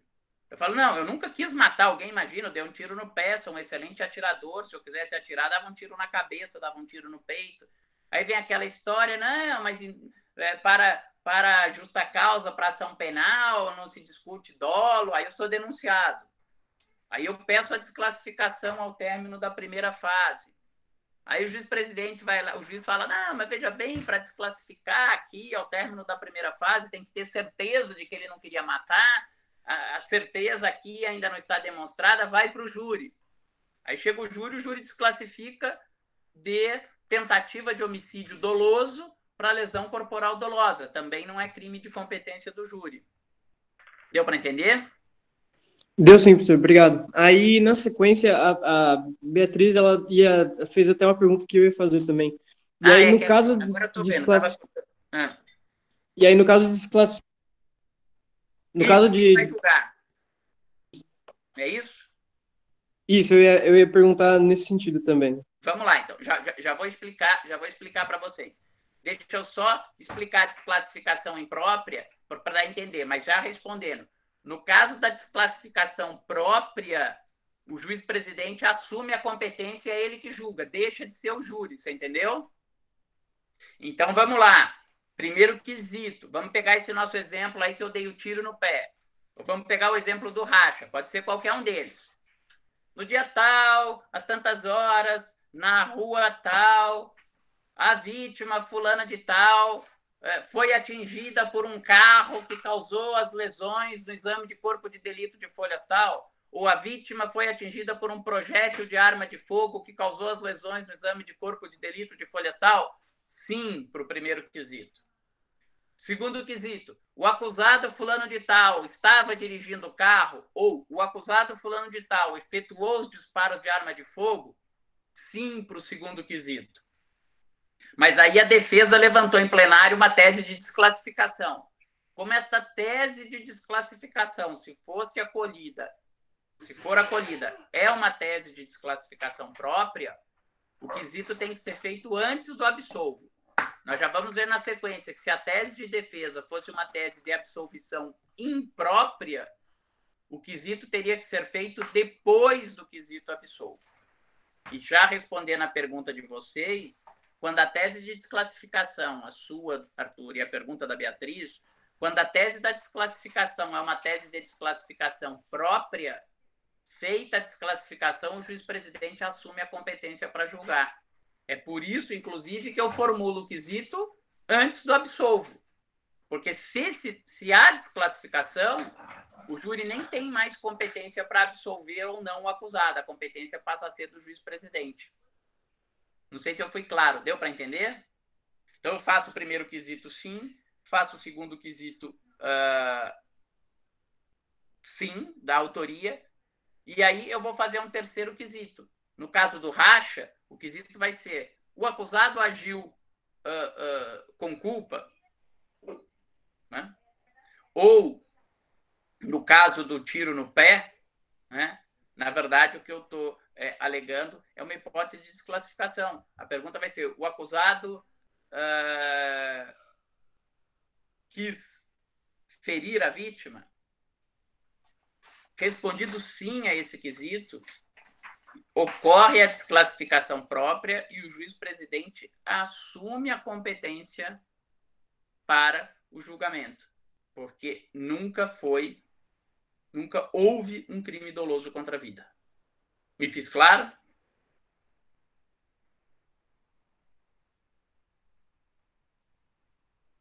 Agora vejam, existem outras situações do direito penal, isso não é um problema de processo penal, ele só vai refletir na desclassificação, que ocorrendo a desclassificação, ocorrendo esta situação, melhor dizendo, ao final o réu será condenado por um crime, embora ele tenha iniciado a execução de um outro crime. Estas hipóteses são as de desclassificação imprópria. A hipótese mais comum de desclassificação imprópria no júri é a hipótese do excesso das excludentes. Lembram-se do excesso na legítima defesa?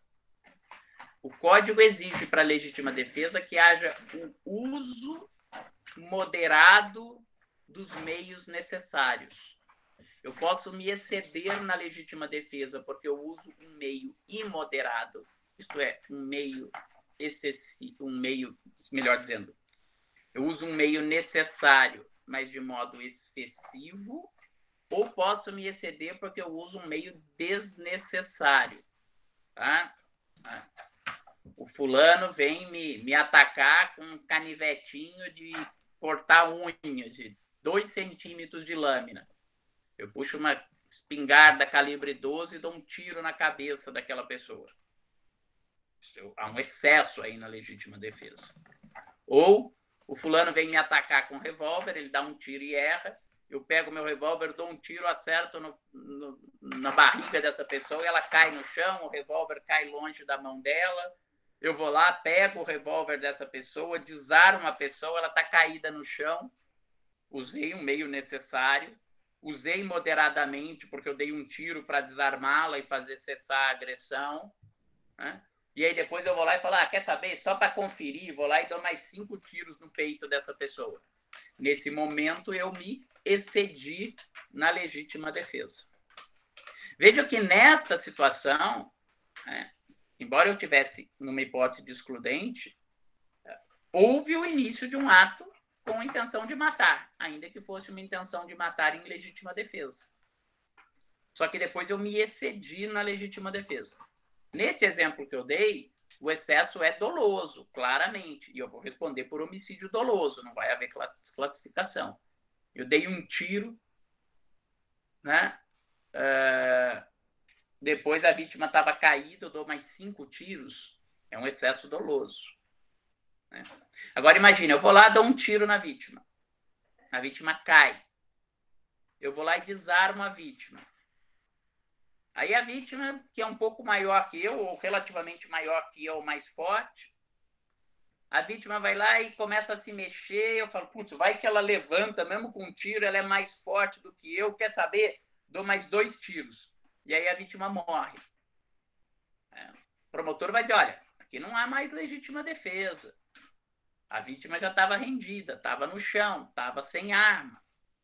Ele foi lá e deu ainda mais 2 tiros. Aqui ele se excedeu. Afastem a legítima defesa e condenem ele por homicídio. O que a defesa vai falar? Falar, ele pode ter se excedido, mas aqui foi um excesso culposo.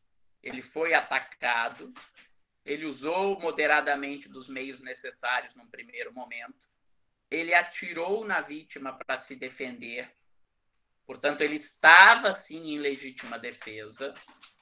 Bom, mas, senhores jurados, se os senhores entenderem que depois, quando a vítima estava caída, ameaçou se levantar, que ele não precisava dar aqueles 2 tiros, que ele foi imprudente, que ele deveria esperar um pouco mais, a polícia já estava chegando, ou que ele deveria se afastar e só se a vítima efetivamente se levantasse, fosse em direção dele para atacar novamente, que ele daria desse mais 2 tiros. Então, houve apenas um excesso culposo, porque a partir desse momento ele usou sem moderação aquele meio. Nesse caso, se os jurados acolhem esta tese, eles vão acolher uma tese de excesso culposo na legítima defesa, e que qual será a consequência deste excesso culposo na legítima defesa? Na prática, o réu vai ser condenado por um homicídio culposo. É o que determina o Código Penal. Só que vejam que, neste caso, há um homicídio culposo como condenação final. Mas não há como se negar, já deu 9 horas, mas peço mais 2 minutos de atenção de vocês. Não há como negar que, num primeiro momento, houve sim ânimos necandi, houve intenção de matar. Ainda que essa intenção de matar fosse em legítima defesa. E depois houve o excesso. Esta segunda situação é uma situação do que nós chamamos de desclassificação imprópria. Também há desclassificação imprópria na desistência voluntária ou no arrependimento eficaz. Lembram a diferença? Desistência voluntária, eu inicio a execução do crime, posso continuar na execução, mas paro voluntariamente a execução. O exemplo clássico é o fulano que tem mais 5 projéteis num revólver, ou tem 13 projéteis numa pistola, dá um tiro em alguém, acerta essa pessoa na barriga, ou na cabeça, que seja, pouco importa, e ele fala, puxa, que besteira que eu fiz, não devia ter atirado, guarda a arma e sai correndo. Essa pessoa é socorrida, atendida e não morre. Essa pessoa iniciou a execução de um crime de homicídio, o crime de homicídio não se consumou, porque ele acertou na vítima, a vítima não morreu. Ele poderia continuar na execução daquele crime, mas ele voluntariamente desiste de continuar a execução. Isso é desistência voluntária. Arrependimento eficaz. Ele realiza todos os atos executivos à sua disposição, mas depois ele se arrepende e impede a comunicação. Sai lá uma briga do casal. Um dos cônjuges vai lá e, no meio da briga, pega um revólver e dá lá. Vamos pensar o exemplo aí que talvez todo mundo esteja vendo lá do delegado que matou a namorada, que está sendo investigado por matar a namorada. Vamos imaginar que ele pega lá, sai a briga do casal, ele pega um revólver, ele só tem um revólver, dá 5 tiros. Acerta 2, erra 3, aí vê lá a esposa ou a namorada caída no chão, ele não tem mais tiro para dar. Então, ele já acabou a execução. Aí ele fala, que besteira que eu fiz, atirei, eu a amo, tal. Pega a pessoa, põe no carro, leva para o hospital e salva a vida dessa pessoa. Esse não é desistência voluntária, porque ele já tinha acabado a execução, mas é arrependimento posterior, porque depois dele acabar os atos executivos, ele impede a consumação do crime. Nestas duas situações, o Código Penal diz que tanto na desistência voluntária quanto no arrependimento eficaz, eu vou responder pelos resultados que eu causei. Então, nesse caso, se a pessoa é salva, o que eu causei? Uma lesão corporal. Leve, grave ou gravíssima, pouco importa. Mas eu não vou ser condenado por homicídio. Então, vejam que nesses 3 últimos exemplos que eu dei, no excesso ou na legítima defesa, eu vou responder por homicídio culposo. Na desistência voluntária, eu dei lá um tiro na barriga da pessoa. Ela ficou lá 1 mês e meio internada e depois saiu. Eu vou responder por lesão corporal dolosa grave. No arrependimento eficaz, ele vai lá, deu um tiro, o tiro pegou de raspão no braço da esposa, outro tiro pegou de raspão na perna e deu lesão corporal leve. O resultado do arrependimento eficaz, ele vai responder por lesão corporal leve. Nestes 3 casos, qual que é a diferença para a desclassificação própria? Nos 3, houve um momento de ânimos necandi. Houve um momento em que eu quis matar aquela pessoa.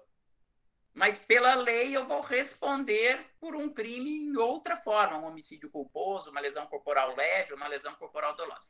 Esta é a chamada desclassificação imprópria. Então, o primeiro quesito da materialidade, sim. Segundo quesito da autoria, sim. Faço o quesito do absolvo ou condeno. Se os jurados disserem não para a absolvição, aí eu faço o quesito depois da absolvição da desclassificação. Mas aqui, mesmo que os jurados acolham o quesito da desclassificação, como houve inicialmente uma intenção de matar, esta vai ser uma desclassificação imprópria. E sendo uma desclassificação imprópria, ele, conselho de sentença, mantém a competência. Aqui a competência não passa para o juiz presidente, né? Respondendo a pergunta que acho que era da Beatriz e do Arthur. Então, essa distinção é importante. Na desclassificação própria, para concluir, não houve ânimos necandi, antes do quesito do absolvo, e a consequência do seu acolhimento é o juiz presidente reassumir a competência e o júri deixa de ser competente para a aquisitação. Na desclassificação imprópria, houve ânimos necandi no primeiro momento, o quesito deve ser feito depois do quesito do absolvo ou condeno, obviamente, se o quesito for respondido não, porque se for respondido sim, o réu está absolvido, né? E, acolhida a desclassificação imprópria, o conselho de sentença continua competente para o julgamento daquele crime. Deu para entender? Tudo bem? Eu peço só a atenção de vocês agora para a gente resolver uma questão prática. Nós temos aqui, pelo meu controle, mais 4 slides, 4 ou 5 slides para a gente acabar o procedimento do júri. Lá antes de começar a pandemia, estava previsto, pelo menos pelo meu controle, que essa era a nossa última aula. Eu tinha me programado para acabar os quesitos na aula de hoje. Não consegui. Não sei como é que é o calendário, se haverá provas oficiais ou não, ou quando elas começarão. Mas não recebi nada até agora. Acho difícil que na quarta-feira que vem nós já tenhamos prova ou vocês tenham prova. Então, pergunto a vocês, se vocês concordassem, acho que aqui em mais 40 minutos nós terminamos isso. Se vocês concordassem, nós poderíamos marcar. Já saiu o calendário de provas? Quando que começa, Beatriz? Você pode me informar?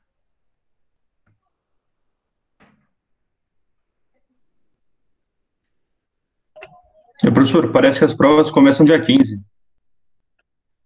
15, então semana que vem a gente pode ter aula ainda? Perfeitamente, dia 10. Isso. Então vamos fazer o seguinte: se vocês quiserem, da outra vez até alguém me pediu para marcar a aula às 8, não precisa começar às 7h30. Se vocês concordarem, puderem avisar os colegas que não estão, a gente marca na próxima semana, dia 10, às 8, até umas 8h45. Acho que em uma aula a gente termina essa parte dos quesitos e a gente completa o programa direitinho. Pode ser? Tá certo, professor. E a nossa prova final está mantida também, nos mesmos termos da prova A minha intermediária? ideia é fazer nos mesmos termos. Acho que essa semana eu deu um trabalho extra corrigir essas provas do jeito que está feito. Algumas fotos estavam pequenas, outras estavam em várias fotos separadas, tal. Isso acabou me atrasando. Eu peço desculpa a vocês, mas antes da prova a gente faz. E a minha ideia é fazer uma prova sobre o júri nos mesmos moldes da nossa outra prova e como eram as nossas provas, questões práticas para vocês. Tudo bem? Tá certo. Só para o senhor ficar informado, a nossa prova vai ser no dia 24, professor. Então tá ótimo. Então amanhã, dia 10, semana que vem, em 45 minutos, a gente termina o júri e aí eu falo um pouquinho mais da nossa prova, tá bom? Só acho que talvez seria mais fácil daí fazer. Eu conversei com outros professores, colocar no Moodle um tempo para vocês mandarem a prova no Moodle, daquele de atividade, e aí a gente conversa isso na próxima aula, que eu já excedi o tempo do intervalo de vocês, tá bom? Obrigado, boa semana para todos. Professor, desculpa. Oi, claro. Com licença. A Beatriz, ela tinha feito uma pergunta antes que eu acho que o senhor não respondeu. Ela perguntou que se tiver... Eu não sei, se o pessoal quiser ir saindo, tudo bem. Não, mas claro. ela perguntou, se tiver causa de justificação ou excludente de culpabilidade, os jurados absolvem no quesito de absolvição? Eu acho que... Eu não tinha visto, peço desculpa, sim, exatamente. Excludentes de licitude ou de culpabilidade não são objetos de quesito específico. Eu vou sustentar em plenário inexigibilidade de conduta diversa, legítima defesa, estado de necessidade, coação moral irresistível, etc. Explico isso em plenário, digo que isso é uma excludente de licitude ou de culpabilidade, tá? Acolhida essa tese, se os jurados quiserem acolher, eu, como defensor, vou dizer, então, para acolhê-las, vocês votem sim ao terceiro quesito do absolvo. E elas são acolhidas pela resposta. Mas, de novo, o terceiro quesito não vai ser: o réu deve ser absolvido por estado de necessidade, o réu deve ser absolvido por inexigibilidade de conduta diversa. O quesito vai ser só: o acusado deve ser absolvido, mas a tese estará contemplada no terceiro quesito. Peço desculpa, Beatriz, não tinha visto a sua pergunta, tá bom? Respondido?